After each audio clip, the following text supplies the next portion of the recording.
जायचं live? Late असं late नाही दिसत आहे काही. मी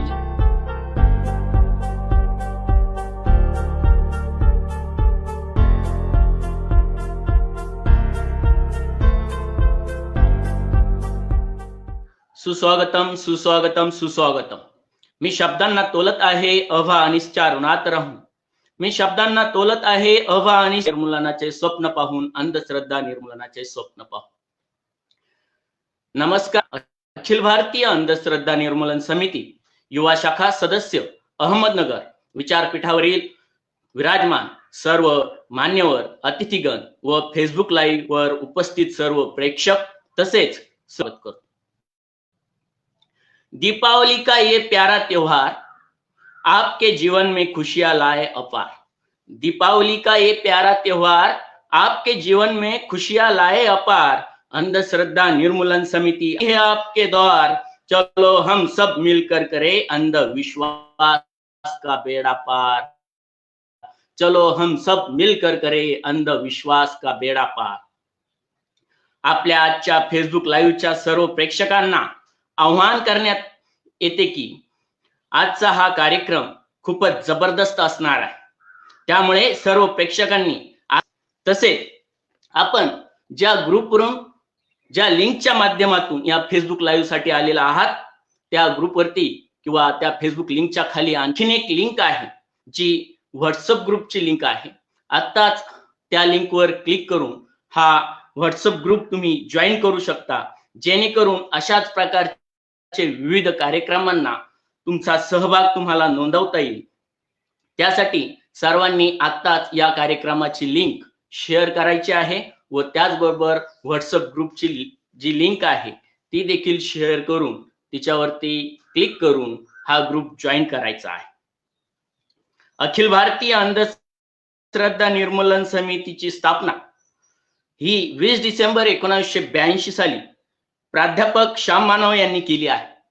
गेल्या 40 वर्षापासून आमचा देवाधर्माला विरोध नाही या मुख्य भूमिकेतून अंधश्रद्धा निर्मूलन समिती समाजातील अंधश्रद्धा दूर करण्याचे कार्य करत आहे. अंधश्रद्धा निर्मूलन समिती 3 स्तरावर कार्य करत आहे.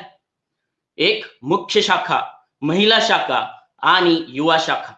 अंधश्रद्धा निर्मूलन समिती युवा शाखेने आजपर्यंत अनेक मोठमोठे उपक्रम यशस्वीपणे राबविले आहेत.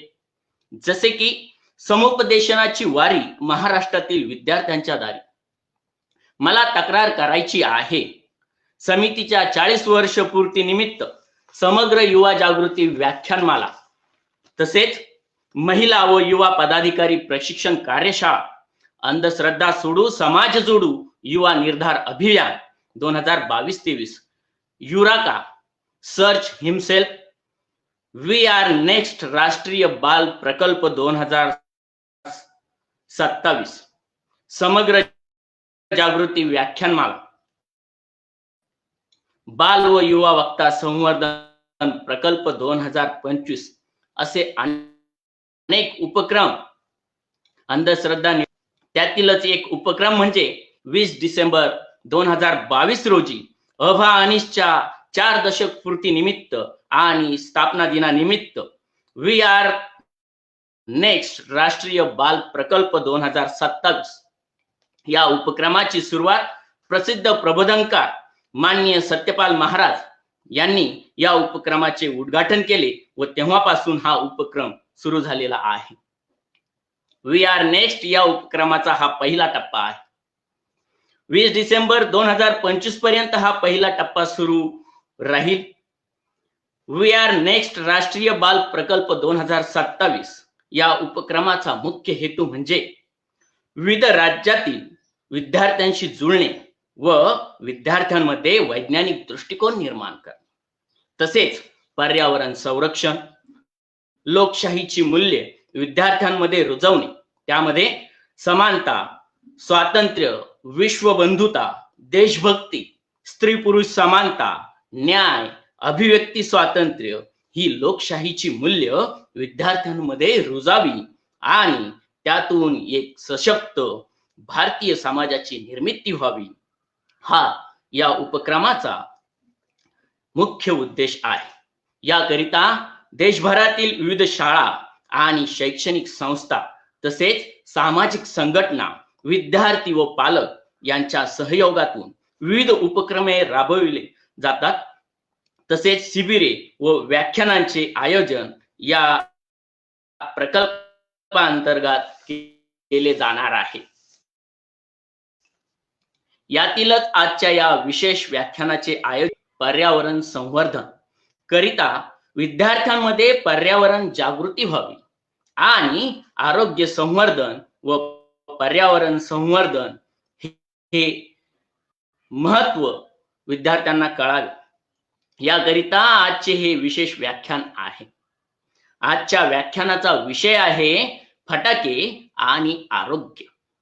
आजच्या विशेष व्याख्यानाचे वक्ते आहेत माननीय सचिनजी थुटे सर. मी माननीय सचिनजी थुटे सरांचा अल्पसा परिचय आपल्या समोर करून देतो. माननीय सचिनजी थुटे सर हे अकोला येथील रहिवासी आहेत. उपक्रम सह संयोजक अभानिस युवा शाखा या पदावर ते कार्यरत आहेत. हे व्यवसायाने कार्यक्रम समन्वयक आहेत. प्रथम सायन्स प्रोग्राम, प्रथम एज्युकेशन फाउंडेशन येथे ते कार्यरत आहे. सचिनजी थुटे सरांचा भटक्या एसटी या नावाने युट्यूब चॅनल देखील आहेत. भटक्या एसटी नावाने ते युट्यूब चॅनल चालवतात.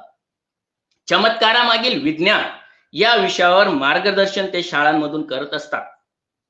असे आपले आजचे वक्ते माननीय श्री सचिनजी थुटे सर यांना मी विनंती करतो की त्यांनी आपल्या व्याख्यानाला सुरुवात करावी. माननीय सचिनजी थुटे सर. धन्यवाद नाशिर सर.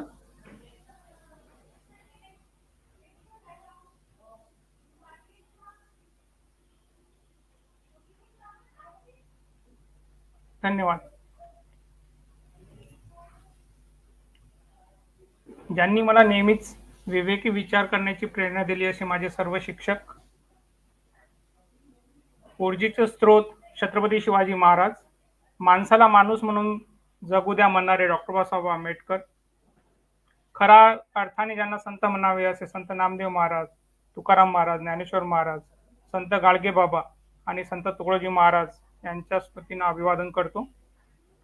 अखिल भारतीय अंधश्रद्धा निर्मूलन समिती युवा शाखा संचालित वी आर नेक्स्ट राष्ट्रीय बाल प्रकल्प 2027 अंतर्गत विशेष ऑनलाईन व्याख्यानासाठी उपस्थित असलेले अखिल भारतीय अंधश्रद्धा निर्मूलन समिती मुख्य शाखेचे सर्व पदाधिकारी, अबा आणि महिला शाखेचे सर्व पदाधिकारी आणि युवा शाखेचे संघटक, महाराष्ट्राचे संघटक Pankaj Vanjare sir, Harshali madam, Nilesh Misal sir, Yuvraj sir आणि सर्व पदाधिकारी आणि उपस्थित माझ्या मित्र आणि मैत्रिणींनो, विशेष करून माझ्या बालमित्रांनो, आज आपण एका नवीन विषयावर बोलणार आहोत, फटाके आणि आरोग्य. हा विषय घेतल्यानंतर इतर बाबतीत जसं संघटनेवर आरोप होतात की तुम्ही फक्त एका विशिष्ट धर्माविरोधात बोलता, तसंच काहीसं हा विषय आल्यानंतर सुद्धा लोक म्हणायला लागतील. आज मी इथे तुम्हाला कोणता सल्ला किंवा एखादी ठराविक गोष्ट करा किंवा करू नका हे असं सांगणार नाही, परंतु आपण वैज्ञानिक दृष्टिकोन समोर ठेवून एखाद्या गोष्टीची कारण मीमांसा लक्षात घेऊन निर्णय घ्यावा ही माझी इच्छा आहे. तुकाराम महाराज म्हणतात, सत्य असत्याशी केले मन ग्वाही, मानिवेले नाही बहुमता. मला जे सत्य वाटतं किंवा जे सत्य आहे की असत्य आहे ते मी बघेल आणि त्यानंतर निर्णय घेईल असं तुकाराम महाराज म्हणतात आणि तेच अपेक्षित आहे. तर ते निर्णय घेण्यासाठी काही बाजू या फटाके आणि आरोग्याच्या व्याख्यानातून मी आपल्या समोर मांडणार आहे. ते झाल्यानंतर, ती ऐकल्यानंतर आपला निर्णय आपल्यालाच घ्यायचा आहे. नेक्स्ट.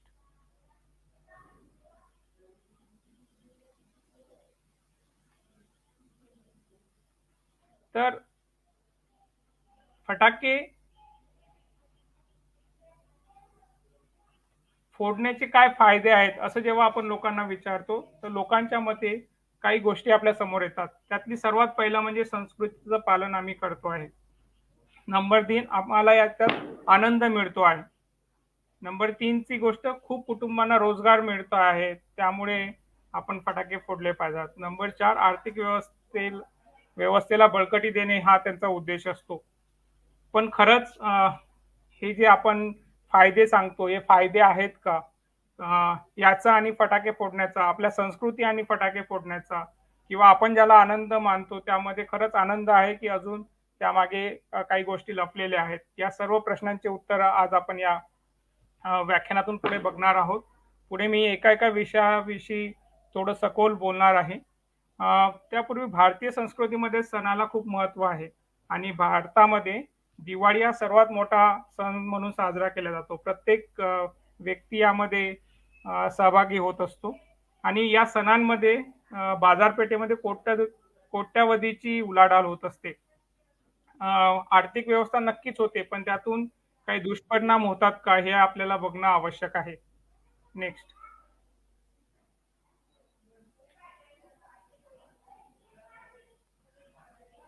तर आपण संस्कृतीविषयी बोललो की भारतीय संस्कृती म्हणजे बरेचसे लोक असं म्हणतात की फटाके फोडणं आमच्या संस्कृतीमध्ये आहे.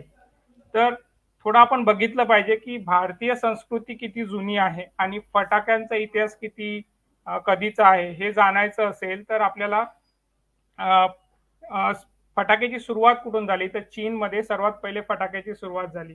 चीनमध्ये सर्वात पहिले बांबूचे जे टोकडे होते, पोकळ बांबू, ते आगीमध्ये टाकायचे आणि ते पेटवायचे.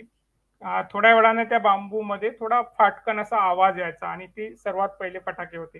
आपल्या सर्वांना माहित आहे की बांबू जिथे जोडतो, जे पेर असतात, ते अ, आगीमध्ये टाकल्यानंतर तो फुटतो आणि त्याचा आवाज येतो. तर तोच फटाका सर्वात पहिले सुरू झाला आणि नंतर त्यामध्ये काही संशोधन होऊन रसायनशास्त्रामध्ये जो क्रांती झाली त्यानंतर आज आपण हे फटाके बघतो. पण तेव्हाचे फटाके चीनपासून सुरुवात झाले. त्यामुळे आपल्या संस्कृतीचा तो हिस्सा कसा असू शकतं या प्रश्नाकडे आपण लक्ष घेतलं पाहिजे. दुसरं म्हणजे फटाके कशासाठी तयार झालेत? तर फटाक्याचा असा इतिहास आहे की चीनमध्ये लोक असं मानत की वाईट ज्या शक्ती असायच्या, आत्मा असायच्या, त्यांना पळून लावण्यासाठी फटाक्याचा वापर करत होते लोक. त्यांचं असं म्हणणं होतं की आवाज आणि अशा प्रकारच्या प्रकाशाने या दृष्ट ज्या शक्ती असतात त्या दूर राहतात. यासाठी फटाक्याचा उगम झाला किंवा शोध लागला असं आपण म्हणू शकतो. त्यामुळे एखाद्या वाईट गोष्टीला जे पळवण्यासाठी वापरतात ते आपल्या या सणांमध्ये कसं घुसळलं गेलं, कसं मिसळलं गेलं याचं आपण उत्तर शोधलं पाहिजे. जे लोक या संस्कृतीविषयी म्हणत असतील त्यांनी या या बाजूकडे पण लक्ष वेधायला हवं. दुसरं, भारतामध्ये आता ते जर बघितलं तर शिवकाशी नावाची जी जागा आहे तिथे सर्वात पहिले फटाके बनवायला सुरुवात झालेली आहे. तिथे फटाक्यांचे कारखाने सर्वात जास्त आहेत. सध्या पण तिथे आपण 2-3 दिवसापूर्वी बघितले की तिथली एक बातमी आलेली आहे की तिथल्या अपघात झालेला आहे कारखान्यामध्ये. तर तिथून या भारतामध्ये फटाक्याची सुरुवात आहे. पुढे जाऊ तर नेक्स्ट, फक्त भारतामध्येच फटाके फोडले जातात का हा प्रश्न आपल्या समोर नक्कीच आहे. लोक असं म्हणतील की फक्त आम्हीच फटाके फोडतो का, पूर्ण जगामध्ये फटाके फोडले जातात?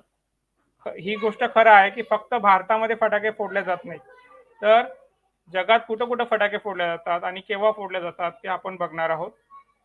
अमेरिकेमध्ये हॅलोवीन सणाला फटाके फोडले जातात आणि स्वातंत्र्य दिनाला 4 जुलैला जो अमेरिकेचा स्वातंत्र्य दिन आहे तेव्हा सुद्धा फटाके फोडले जातात.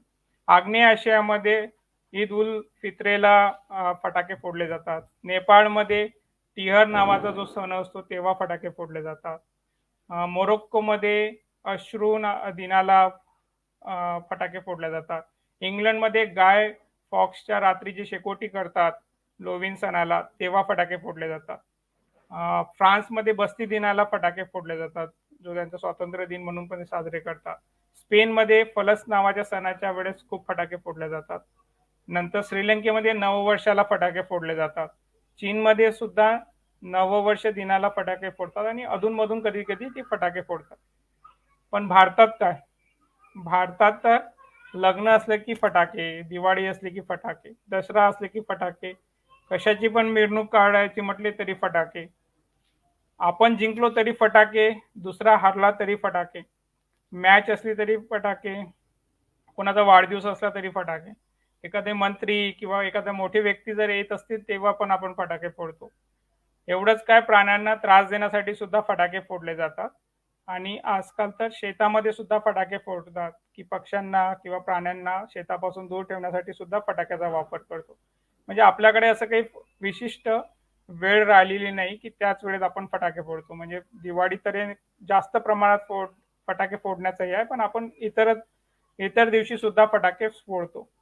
नेक्स्ट, तर हे जे फटाके आहेत हे बनवण्यासाठी काय काय साहित्य लागतं जरा त्याविषयी आपण बघू. म्हणजे आपल्याला पुढची जी गोष्ट मी बोलणार आहे ते तुमच्या थोडं लक्षात येईल की फटाके बनवण्यासाठी दोन प्रकारचे साहित्य लागतं. एक तर कच्चा माल लागतो. कच्च्या मालामध्ये जे कवच असतं फटाक्याचं ते कागदापासून बनवलं जातं, पुठ्ठ्यापासून बनवलं जातं आणि प्लास्टिक किंवा मातीपासून ते बनवलं जातं, जे कवच असतं ते. आणि दुसरा जो भाग असतो तो भाग म्हणजे रसायनाचा भाग. त्यामध्ये पण तीन प्रकारचे रसायन वापरले जातात. एक मध्ये स्वतः जळणारी, त्याच्यामध्ये कोणकोणतं येतं तर कोळसा येतं, गंधक येतं, ॲटमनी सल्फाईड नावाचं रसायन असतं. नंबर 2 मध्ये असतं ऑक्सिजन पुरवणारी, म्हणजे कोणतीही अभिक्रिया व्हायची असेल तर त्यामध्ये ऑक्सिजन पाहिजे. तर त्या ऑक्सिजनमध्ये KO3 म्हणजेच काय तर पोटॅशियम कार्बोनेट, पोटॅशियम सल्फेट, प्रिट्रेट, नायट्रेट, क्लोरेट, डायक्रोमेट नावाचे असे रसायनं असतात की जे ऑक्सिजन पुरवतात त्या अभिक्रियेमध्ये, रासायनिक अभिक्रियेमध्ये. आणि तिसरं असतं रंगीत प्रकाशनाने जळणारी. म्हणजे आपण बघतो जेव्हा पण फटाका उडवल्या जातो तेव्हा जे रंगीत प्रकाश निघतो बाहेर ते जळणारी कोणकोणतं रसायनं असतात तर लोखंडाचा चुरा, मॅग्नेशियम, सोडियम क्षार, नंतर बेरियम नावाचं क्षार, हे सर्व क्षार त्यामध्ये असतात. आणि या व्यतिरिक्त अतिघातक काही केमिकल रसायने यामध्ये वापरले जातात, ज्यामध्ये लिथियम आहे, आर्सेनिक आहे, ॲटेमनी आहे, पारा आहे, शिसे आहे. हे आपल्याला माहिती आहे पारा आणि शिसे किती घातक असे रसायन आहेत. तर अशा घातक रसायनाचा सुद्धा फटाके बनवताना वापर केला जातो. बरं, हे तर झालं साहित्य. यापुढे आपण बघणार आहोत की फटाके कसे बनवतात, ती पद्धत काय आहे. नेक्स्ट,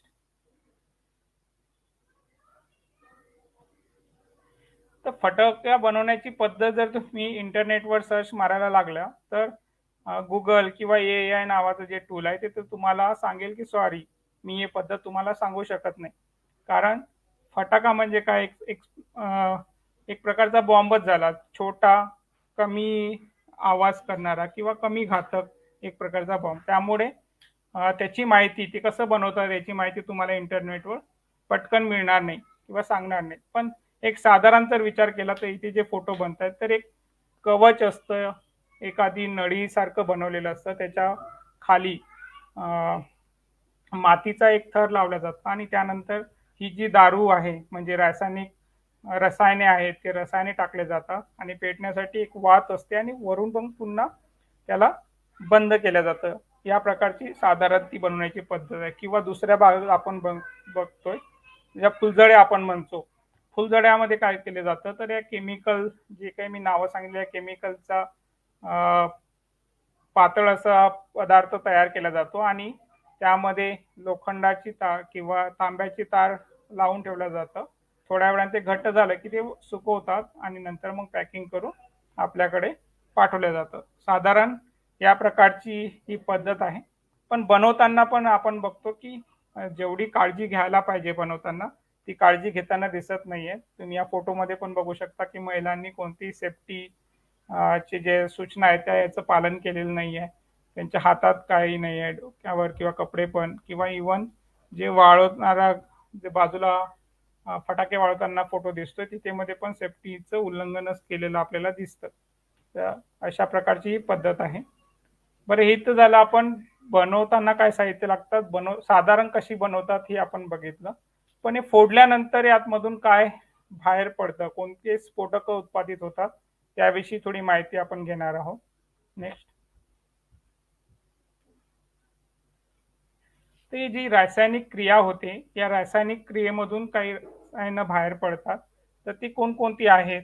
तर सर्वात पहिले आहे कार्बन डायऑक्साईड, नंबर 2 आहे कार्बन मोनॉक्साईड, नंबर 3 आहे नायट्रोजन ऑक्साईड, नंबर 4 आहे सल्फर ऑक्साईड, नंबर 5 ॲटोनॉमी ट्रॉक्साईड आहे. नंतर आवाज बाहेर येतो फटाका फुटल्यानंतर, आपल्याला माहिती आहे प्रकाश येतो आणि काही बारीक कण पण येतात, मातीचे किंवा धुळीचे बारीक कण पण बाहेर पडले जातात.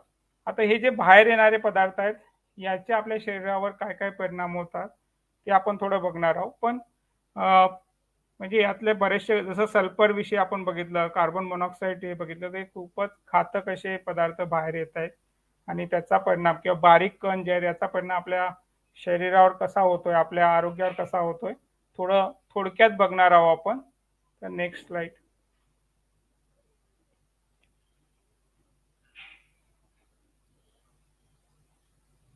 हा, तर फटाके फोडल्यानंतर आपल्या शरीरामध्ये काही टॉक्सिक डिपॉझिट म्हणजे जमा होतात आणि त्याचे आपल्यावर थोडे डेंजरस असे हानिकारक परिणाम दिसायला लागतात, वाईट परिणाम होतात. यामध्ये सर्वात म्हटलं जास्तीत जास्त कोणत्या प्रकारे आपल्या शरीरावर होणार आहे, तर ते श्वसनामध्ये सर्वात जास्त त्रास आपल्याला होतो. कारण आपण बघतो की जेव्हाही फटाके फुटतात तेव्हा धूळ, धूर किंवा जे गॅसेसची मी नावं घेतली, उदाहरणार्थ फटाक्यामध्ये सर्वात जास्त सल्फर आणि पोटॅशियमचं प्रमाण मोठ्या प्रमाणात असते आणि यामुळे दमा होणं, अंधत्व येणं, आवाज खूप जास्त झाल्यामुळे बहिरेपणा येणं, तसे श्वसनाचे गंभीर आजार, म्हणजे कारण आपल्याला माहिती आहे की जेव्हाही फटाका फुटतो तेव्हा आपण जे तंदुरुस्त व्यक्ती असतात त्यांना सुद्धा खूप वेळपर्यंत फटाके फुटलेल्या जागेत असले तर श्वास घ्यायला त्रास येतो, असं वाटतं की छातीवर दाब यायला लागला, कारण ते श्वसनाद्वारे आपल्या शरीरामध्ये सर्व हानिकारक वायू जातात आणि त्यामुळे जी आपली फुफ्फुसं आहेत त्यांचं जे व्यवस्थित काम करण्याचा पद्धत असते त्या पद्धतीमध्ये थोडा खंड यायला लागतो आणि आपल्याला मग त्या गंभीर आजारांची लक्षणे दिसायला लागतात. या व्यतिरिक्त आपल्या रक्तांमध्ये पण ही गोष्ट येतात. नंतर आपल्या तोंडावाटे पण काही पदार्थ आतमध्ये जातात, कारण आपण फटाके हाताळताना ते सर्व हात लावतो आणि बरेचसे लोक व्यवस्थित प्रमाणे फटाक्याला हाताळत नाहीत, म्हणजे हात धुत नाहीत. मुलं पण खेळल्यानंतर तोंडामध्ये हात घालतात आणि ते जे हानिकारक पदार्थ आहेत ते तोंडाद्वारे आपल्या पोटात जातात आणि आपल्या शरीराला आतमधून इजा पोचायला लागतात. यानंतर डोळ्यांमध्ये, कारण धूर हा डोळ्यांमध्ये जातो किंवा बारीक जे कण असतात ते डोळ्यांमध्ये जातात आणि आपल्याला ते वाटत तेव्हा काहीच वाटत नाही, पण त्याचं प्रमाण जास्त झालं आणि ते साठवत राहिले की नंतर ते जे डोळ्यांचे व्यवस्थित कार्य असतं त्या कार्याला खंडित करण्याचं काम करतात आणि आपल्याला बऱ्याचशा लोकांना अंधत्व आहे त्यांना पण आपल्याला दिसतं. खूप साऱ्या ठिकाणच्या लोकांमध्ये नेहमी जर या संपर्कात आले तर त्यांना मेमरी लॉसचा सुद्धा आजार किंवा त्रास व्हायला लागतो. ॲसिड खूप जास्त, आपण म्हणतो ॲसिडिटी झाली, कारण जेव्हा ते तोंडावाटे आतमध्ये जायला लागतात तेव्हा ॲसिडिटीचा पण त्रास होतो आणि जेव्हा हे शरीरामध्ये जातात वायूद्वारे किंवा कणाद्वारे, तोंडाद्वारे, नाकाद्वारे, त्यानंतर कॅन्सर होण्याचे सुद्धा धोके आपल्याला जास्त प्रमाणात होऊ शकतात. त्यामुळे या अशा जेव्हा पण फटाके फोडले जातात अशा ठिकाणी जास्त वेळ थांबायचं नाही आपण, कारण मी जसं सांगितलंय की आपण दुसऱ्याला उद्देश केल्यापासून स्वतःपासून आपल्याला सुरुवात करायची आहे. आपण फोडत नाही पण बरेचसे लोक फोडताना दिसते, तर अशा ठिकाणी पण जाणं आपण टाळावं आणि अशा ज्या परिणाम आपल्या शरीरावर जे परिणाम होणार त्यापासून आपण स्वतःला वाचू शकतो. नेक्स्ट. आता आपण थोडा धोक्या बघितले, थोडे अपघात पण नेक्स्ट, अपघात कसे होऊ शकतात हे आपण बघणार आहोत.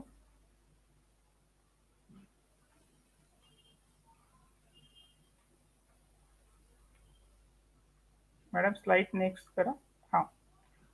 फटाके फोडताना काय काय अपघात होतात आपण बघतोच आहे की बऱ्याचशा वेळेस फटाक्याच्या दुकानांना आग लागते.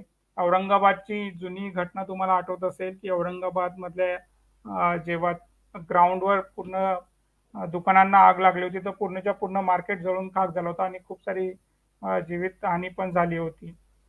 या 2-4 दिवसा अगोदरचीच बातमी आहे की शिवकाशी, जे मी सांगितलं की भारतातलं जिथे खूप सारे कारखाने आहेत तिथंच फटाके बनवले जातात. तिथे अपघात झालेला आहे आणि 14 लोक मरण पावले, लोक गंभीर जखमी पण झालेले आहेत. तर या प्रकारचे पण अ, अपघात होताना आपल्याला दिसत आहेत, की दुकानांना आग, कारखान्यांना आग. ग्रामीण भागांमध्ये आपल्याला माहिती आहे, की बरेचसे घरं अशी असतात, की कुडाचे घरं असतात किंवा अशा वस्तूंपासून बनलेले असतात, की जे लवकर पेट घेऊ शकतात. आणि अशा ठिकाणी व्यवस्थित प्रकारे फटाके जर फोडले नाहीत, तर घरांना आग लागण्याच्या पण घटना आपण ऐकलेल्या आहेत, टीव्हीवर बघितलेल्या आहेत.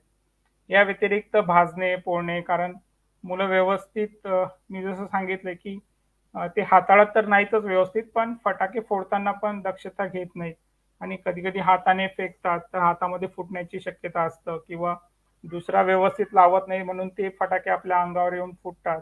अशा वेळेस भाजणे, फोडणे यासारखे अपघात होतात. बऱ्याचशा वेळेस रस्त्यावरून जाताना अनेक चालकांना माहीत नसतं, की ते फटाका लावलेला आहे आणि एकदम ते जवळ आल्यानंतर फटाका फुटतो आणि ते घाबरून बऱ्याचशा वेळी जे गाडी चालक असतात ते घाबरतात आणि त्यामुळे सुद्धा खूप सारे अपघात होताना आपल्याला दिसतायत, ऐकतो आपण किंवा पेपरमध्ये वाचतो. तर हे सर्व या फटाक्यांमुळे होणारे अपघात आहेत. नेक्स्ट. अजून जर धोके बघितलं, की कारण आपण जर फटाके फोडत राहिलो तर हे फटाके बनत राहतील आणि फटाके बनवण्याच्या कारखान्यांमध्ये सर्वात जास्त बालकामगारांचा उपयोग होतो. याचे कारण असं, की अ, बेरोजगारीमुळे प्रत्येक व्यक्ती कामाच्या शोधात असतो आणि कमी पैशांमध्ये जास्त वेळ काम करणारे मजूर बालकामगारांमार्फत अ, कारखान्यांना मिळतात आणि लीगल प्रकारे ते लोक हे बालमजुरांना तिथे कामाला पण ठेवतात. आता हे आकडा किती मोठा आहे, जर 1 लाख जर एखाद्या ठिकाणी लोक असतील म्हणजे मजूर काम करत असतील, तर त्यातले 45,000 बालके असतात. तर तुम्ही विचार करू शकता, की अशा कारखान्यांमध्ये खूप सारे बालकं काम करतात आणि मी पहिलेच सांगितले तुम्हाला, की फटाके फोडताना म्हणजे जर एखाद्या ठिकाणी फटाके फुटत असतील, तर तो जर धूर आपल्या नाकात जात असेल, आपल्या तोंडामार्फत जर काही कण जात असतील, आपल्या डोळ्यात जात असतील किंवा शरीरावर जरी पडत असतील, तर यातून सुद्धा आपल्याला खूप सारे रोग आरोग्यावर परिणाम होताना दिसतात. तर जे लोक स्वतः या कारखान्यामध्ये दिवस रात्र काम करत असतील, तर त्यांना किती जास्त आरोग्याच्या समस्या होत असतील याचा आपण म्हणजे विचार करू शकतो, की एवढं काही ठराविक काळापर्यंत जरी आपण हाताळले फटाके तरी आपल्याला त्रास होतो. जे लोक नेहमी याच्यामध्ये कामात असतात त्यांना तर हे जास्तीत जास्त समस्या उद्भवतात. तर हा सुद्धा एक धोकाच आहे, की आपण जर फटाके फोडत राहिलो तर बालमजूर आणि ते लोक या गोष्टींमध्ये अडकतील. नेक्स्ट.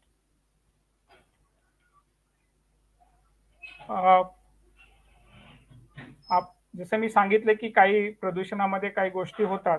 मी हा दावा करत नाही, की प्रदूषण फक्त फटाक्यामुळेच होतं. पण फटाके पण हा एक त्यामध्ये घटक आहे. कारण बऱ्याचशा गोष्टी प्रदूषणाला हे आहेत, की कारखाने आहेत, गाड्या आहेत, शेतातील जाळणारा म्हणजे जो कचरा असतो तो जाळण्यामुळे सुद्धा होतात. पण जे या गोष्टी आपण फटाक्यामध्ये वापरतो त्यामध्ये कोळसा, पोटॅशियम नायट्रेट, गंधक, घात घात हे जे घातक धूळ आहे हे सर्व कर्करोगाला कारक असतात आपल्याला माहीत आहे. नंतर लिथियम जे आहे ते शरीरातील कॅल्शियमच्या जागी अ, काहीशी विषारी द्रव तयार करतं. बेरियम नावाचा जो विषारी या घटक तो श्वसनाच्या विकारास कारणीभूत असतं. तांबे कर्करोगास कारक आहे आणि श्वास घेण्यासाठी त्याच्याकडून त्रास होतो. झिंकमुळे आपल्याला ताप येते आणि उलटी होते. सीशे पण जे आहे ते श्वास घेण्यात त्रास असतात. आणि इथे थोडासा एक ग्राफ दिलेला आहे. भारतातल्या 3 मुख्य शहरांचा इथे ग्राफ आहे. जर आपण बघितलं तर लालमध्ये दिल्ली, जो आकाशी कलर आहे तो मुंबई आणि जो ग्रीन पोपटी आहे तो कोलकात्याचा दिलेला आहे, की 2010 मध्ये जवळपास 40,000 40-45,000 लोक मेली होती. जर या प्रदूषणावर जर आपण व्यवस्थित हे नाही केलं आणि अशाच प्रकारे सुरू राहिलं तर 2050 पर्यंत तो आकडा कुठं जाऊ शकतो. म्हणजे नुसतं एकट्या दिल्लीमध्ये 52,000 लोक मृत्युमुखी पडू शकतात या पोल्युशनमुळे. आणि ही तर तिथली गोष्ट आहे. तुम्ही म्हणसाल दिल्ली, मुंबई, कोलकात्याची गोष्ट आहे. पण आताच परवाच्याच पेपरमध्ये जर लोकमत हा पेपर बघितला तर अकोला म्हणजे विदर्भामधली जर तुलना केली तर अकोला सर्वात जास्त पोल्युशन दिसणारा जिल्हा जाहीर झालेला आहे. मागील 21 दिवसापासून इथली जी हवा आहे ती प्रदूषित झालेली आहे. तर ती बातमी सुद्धा तुम्ही बघू शकता. ही काही म्हणजे आपल्या घरापासून दूरची गोष्ट नाही आहे, ही आपल्या जवळ पण घडणारी गोष्ट आहे. आपण तिकडे लक्ष देत नाहीये, बस एवढाच भाग आहे. नेक्स्ट, जर एवढं सारं असलं तरी हे फटाके फोडण्यात काय आनंद मिळतो हे जर बघायचं असेल तर एखाद्याला डचकावणे हा यामध्ये आनंद आहे का? लक्ष वेधणे, कारण फटाके फोडल्यानंतर लक्ष वेधलं जातं. आवाज करणे, प्रकाश, मोठ्या प्रमाणात प्रकाश करणे, रंगबेरंगी आतिषबाजी करणे, हा जर आनंद जर आपण म्हणत असेल, पण ते या आनंदाचं म्हणजे परिणाम काय आहेत याच्यापासून इतर कोणाला त्रास तर होत नाही ना, ते पण आपल्याला बघितलं पाहिजे. नेक्स्ट, तर याचा त्रास कोणाकोणाला होतो ते आपण थोडक्यात बघू. तर हे जे फटाके आपण फोडतो, जो आनंद व्यक्त करतो, याचे अनेकांना त्रास होतात. त्यापैकी सर्वात महत्वाचं म्हणजे जसं मी सांगितले की फटाके फोडताना सर्वात जास्त काय होतं तर धूर आणि धूळ जास्तीत जास्त येतात. त्यामुळे नाकावाटे ह्या गोष्टी आपल्या शरीरात जाऊ शकतात आणि त्यामुळे जे दमेकरी असतात, ज्यांना दमाचा रोग आहे, त्यांना सर्वात जास्त अशा वेळेस त्रास होतो. लहान बालकं आपण बघतो की बऱ्याचशा वेळेस आवाजाला ते घाबरतात आणि त्यांच्या कानाला इजा होऊ शकतं, कारण किती डेसिबलचा आवाज आपण ऐकू शकतो याविषयी मी थोडं पुढे बोलणारच आहे. पण आपल्या घरात सर्वच बालके आहेत, आपल्याला माहिती आहे की त्यांना अशा वेळी त्रास होतो. जे जन्मता असलेल्या बाळ आहेत तिथे जर खूप जोरात आवाज झाला तर ते दचकतात आणि त्यांची वाढ सुद्धा खुंटू शकते. अशा प्रकारची गोष्टी करताना दिसतात. गरोदर महिला आहेत त्यांना सुद्धा अशा प्रदूषणाचा, आवाजाचा त्रास होतो. नंतर पाळीव प्राणी, याच्यामध्ये फक्त माणसांनाच त्रास होतो का नाही, पाळीव प्राण्यांमध्ये पण त्रास होतो. आपण बघतो की बऱ्याचशा वेळेस गावांमध्ये गायी म्हशी बिथरताना आपल्याला दिसतात आवाजामुळे, किंवा ज्या घरात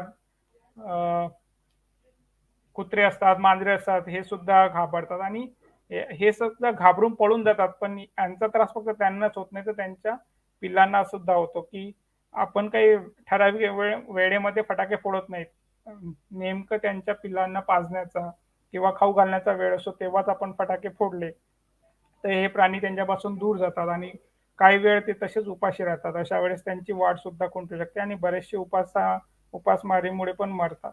असंच पक्ष्यांविषयी आहे, कारण आपण बघतो की जेव्हाही फटाके फोडतो तेव्हा पक्षी उडून जातात.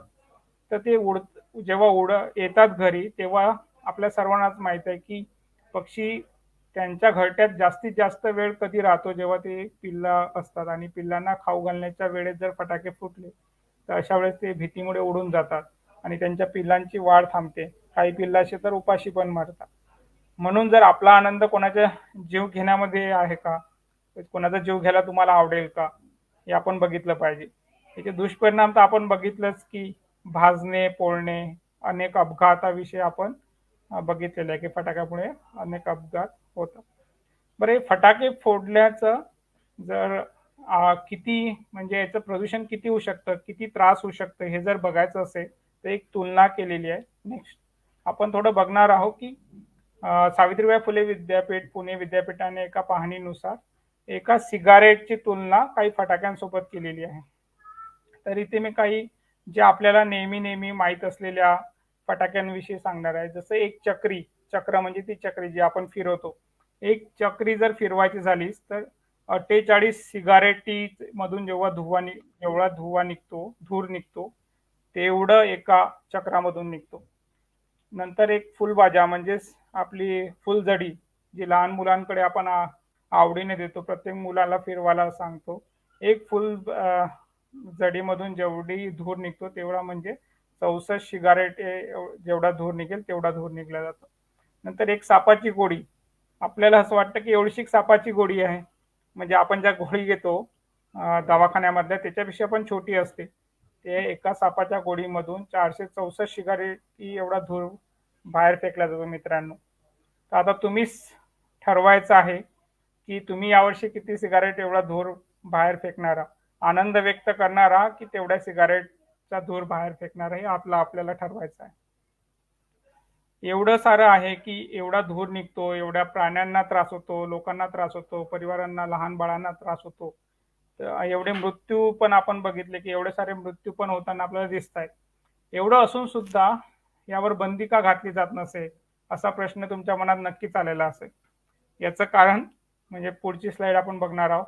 त्याचं मुख्य कारण म्हणजे या फटाक्याचं आर्थिक गणित. नेक्स्ट. हा, फटाक्याचं आर्थिक गणित जर बघायचं झालं तर या फटाक्याची जी उलाढाल आहे एका वर्षातली जवळपास 60 कोटीची उलाढाल आहे मित्रांनो. एवढं सारं उलाढाल या फटाक्याच्या व्यवसायामध्ये होते. 5 लाख कुटुंबांना रोजगार मिळतो. सरकारला भरपूर कराचे उत्पन्न सुद्धा आहे.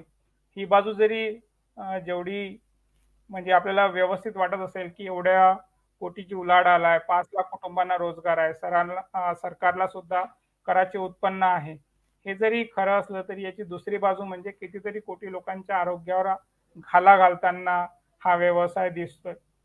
म्हणून पण आपल्याला माहिती आहे की जिथे फायदा लोकांचे फायदे असतील त्या भागाकडे लोक जास्त लक्ष दिलं जातं. आणि हे काही कारखाने वगैरे आपल्या छोट्या मोठ्या लोकांचे नाही आहे, पण आपला जीव तर आपलाच आहे. आपल्या बाजूला जिथे आपण फटाके फोडतो तिथे आपलेच लोक राहतात, आपल्याच घरातले लोक राहतात.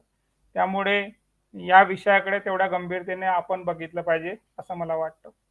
एवढं सारं असल्यानंतर पण आपल्या मनात प्रश्न आला असेल की भारतात तर नाही पण इतर देशात तर बंदी असेलच, कारण लोक म्हणजे एवढा विकसनशील देश आहेत बाकी ज्या देशांमध्ये सर्व जागृत लोक राहतात, अशा देशांमध्ये बंदी असेल का असा प्रश्न तुमच्या समोर आला असेल. पण मित्रांनो, फटाक्यावर बंदी कोणत्याही देशात नाही आहे. फक्त उत्पादन आणि वितरण यावर काही नियंत्रण आहेत. त्याचे काही उदाहरण आपण इथे बघणार आहोत. कॅनडामध्ये 18 वर्षाखालील मुलांना फटाके विकणे हा गुन्हा ठरतो. क्रोएशिया नावामध्ये आवाजावरून 3 प्रकार पडतात. भारी आवाजाचे फटाके फक्त 27 डिसेंबर ते 1 जानेवारी या काळातच वाजवता येतात. चीनमध्ये फटाके उडताना झालेल्या चेंगराचेंगरीनंतर, म्हणजे ही खूप जुनी गोष्ट आहे, 1993 ते 2005 मध्ये फटाक्यावर बंदी होती. पण आता चीनचे लोक आतिषबाजी बघतात, म्हणजे फटाक्याची आतिषबाजी बघतात. नंतर जर्मनीमध्ये 12 वर्षाच्या खालील मुलांना फटाके उडवण्यास कायद्याने बंदी आहे. हाँगकाँग आणि व्हिएतनाम सारखे जे सरकार आहे तिथे फक्त सरकारच फटाके उडवू शकतो. खासगी व्यक्तींना तिथं फटाके उडवण्यास बंदी आहे. असं केल्यास त्यांना शिक्षा होते. नॉर्वेमध्ये रॉकेट किंवा बाण यावर बंदी नाही है ना. त्याच्या व्यतिरिक्त जे फटाके आहेत ते तुम्ही फोडू शकता. पण काही ठिकाणी जर स्वीडन सारख्या ठिकाणी बघितलं आपण तर रॉकेट सारखेच फटाके उडवले जातात, बाकी फटाके तिथे उडवत नाही. तर आपल्या इथं लक्षात येईल की ह्या लोकांकडे बंदी नाही आहे आणि उत्पादन आणि वितरणावर यावर नियंत्रण आहे. तर या देशात असं का असेल की जिथल्या लोकांना हे सांगण्याची गरज नाही आहे, की तुम्हाला असं वाटेल की या देशात तर बंदी नाही, ते लोक तर फटाके उडतात, मग आम्हीच का या सर्व गोष्टीकडे बघायला पाहिजे किंवा विचार करायला पाहिजे. तर मित्रांनो, या देशात काही ठरलेले दिवस आहेत. फक्त काही ठराविक दिवसातच तिथे फटाके उडवले जातात, त्यामुळे तिथं बंदी नाही. तिथले लोक जागरूक, दुसऱ्यामध्ये तिथले लोक जागृत पण आहेत की त्यांना माहित आहे की कधी फटाके उडवायचे आणि कधी उडवायचे नाही आणि किती उडवायचे. त्यामुळे तिथं बंदी ठरवण्याची गरज नाही.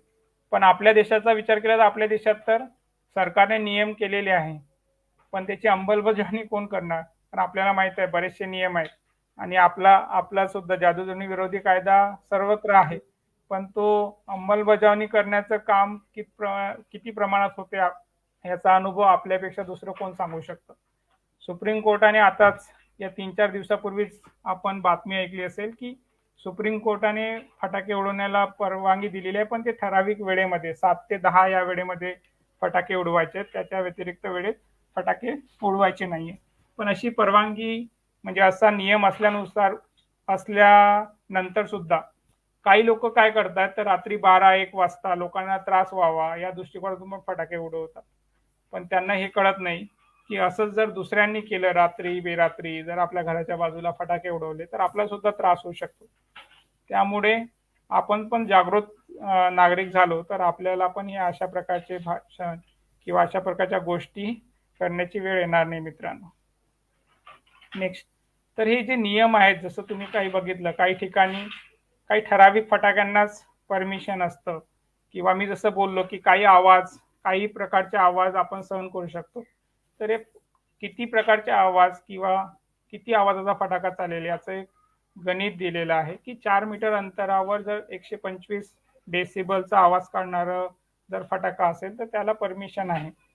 तर आपण इथं थोडं उदाहरण बघू शकता की आपण 70 डेसिबल, आता डेसिबल म्हणजे काय, तर जसं एकक आहे एक प्रकार, जसं आपण पेट्रोल डिझेल लिटरमध्ये मोजतो, दूध लिटरमध्ये मोजतो किंवा घरात साखर वगैरे आणतो मित्रांनो ती किलोमध्ये मोजतो, तसंच आवाजाचं जे तीव्रता आहे ते मोजण्याचं काम हे डेसिबलमध्ये होतं.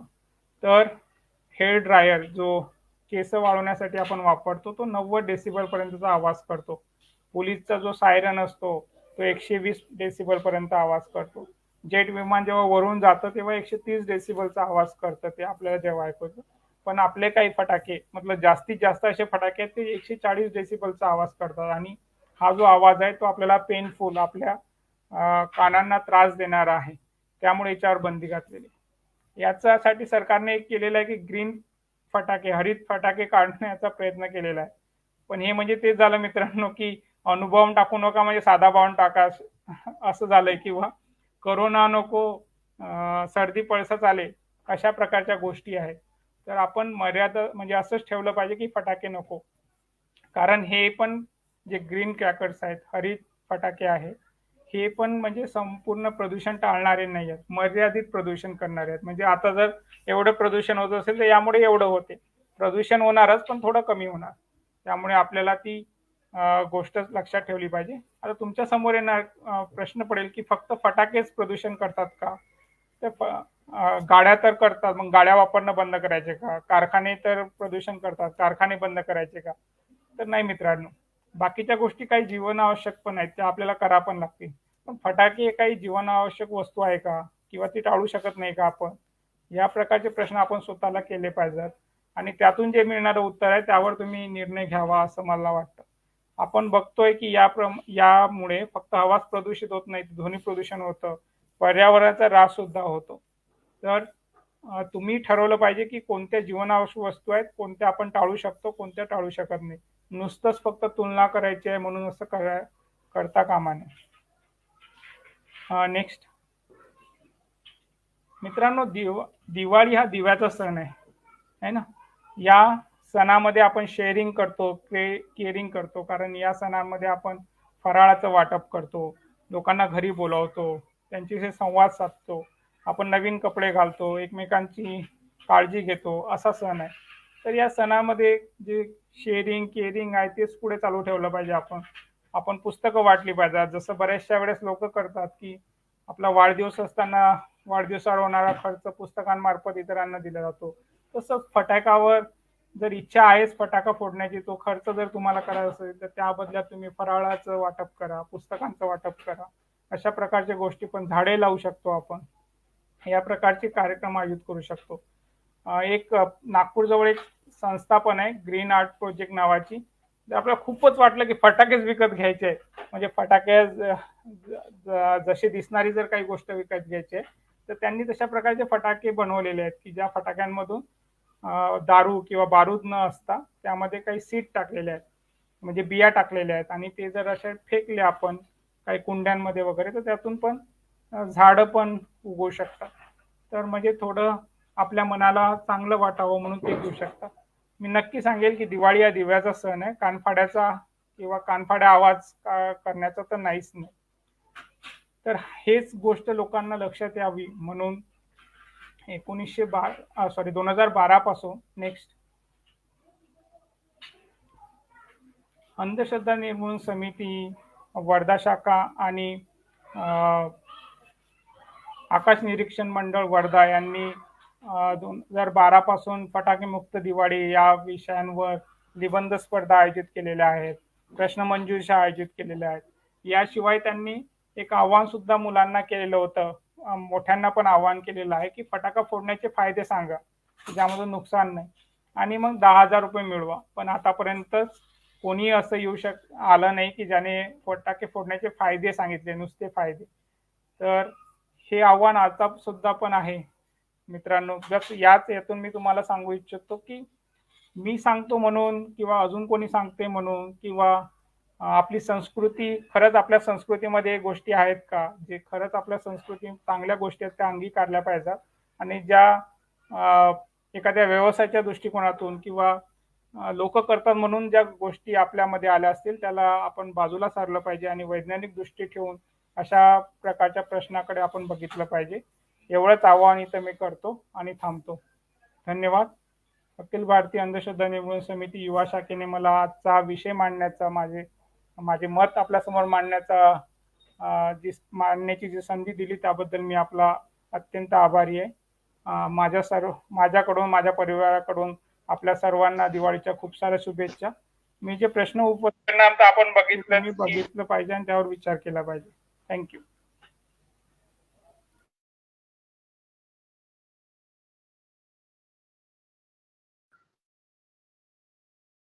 फोडल्याचं जर किती म्हणजे याचं प्रदूषण किती होऊ शकतं, किती त्रास होऊ शकतं हे जर बघायचं असेल तर एक तुलना केलेली आहे.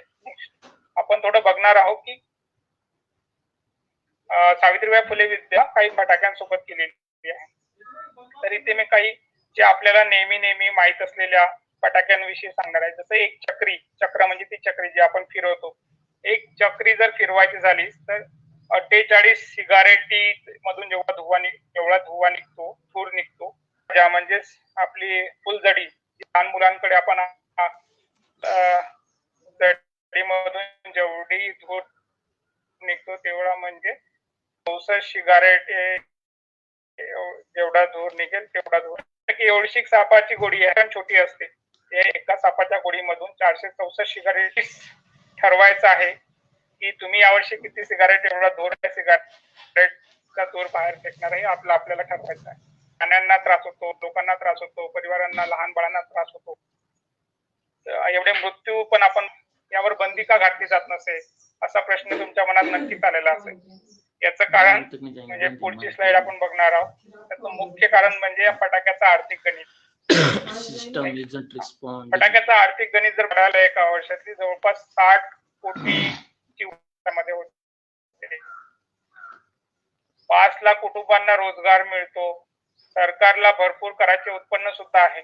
ही बाजू जरी जेवढी म्हणजे आपल्याला व्यवस्थित वाटत असेल की एवढ्या कोटीची उलाढाल आलाय, 5 लाख कुटुंबांना रोजगार आहे, सरकारला सुद्धा कराचे उत्पन्न आहे. हे जरी खरं असलं तरी याची दुसरी बाजू म्हणजे कितीतरी कोटी लोकांच्या आरोग्यावर खाला घालताना हा व्यवसाय दिसते असतील त्या भागाकडे लोक लक्ष दिलं जातं आणि हे काही कारखाने वगैरे आपल्या छोट्या मोठ्या लोकांचे नाहीये. पण आपला जीव तर आपलाच आहे. आपल्या बाजूला जिथे आपण फटाके फोडतो तिथे आपलेच लोक राहतात, आपल्याच घरातले लोक राहतात. त्यामुळे या विषयाकडे तेवढ्या गंभीरतेने आपण बघितलं पाहिजे असं मला वाटतं. एवढं सारं असल्यानंतर आपल्या मनात प्रश्न आला असेल की भारत एवढा विकसनशील देश आहेत बाकी ज्या देशांमध्ये